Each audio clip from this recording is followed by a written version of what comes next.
लड़ना है। ब्रह्म देवाय नमः।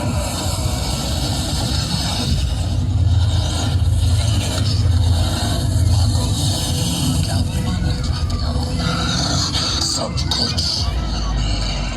ब्रह्मदेव, मुझे वरदान दीजिए कि आपकी रचना से जन्मे इस सृष्टि में किसी भी जीव से मेरा वध न हो, न मैं दिन हूँ और न रात में मेरी मृत्यु न घर के भीतर हो और न घर के बाहर, न अस्त्र से न शस्त्र से न सजीव जीव से।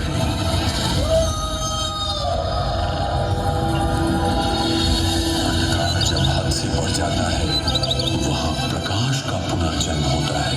प्रहलाद, माँ, मैं तब तक भगवान विष्णु का गुणगान करता रहूंगा जब तक सारे भक्त मुक्त न हो जाए। एक नाम से सबकी मुक्ति है। पुत्र, विष्णु का परित्याग कर। मैं भगवान विष्णु को अपना शत्रु कदापि नहीं मानता। भगवान को छोड़ दो। मृत्यु दंड देता हूँ। ये सब तुच्छ खेल हमारे गुरुकुल में शोभा नहीं देता है। वे जैसा चाहे वैसा मेरे साथ कर सकते हैं क्योंकि वे हर परिस्थिति में मेरे स्वामी हैं। तुम राउत, आज ये निर्णय हो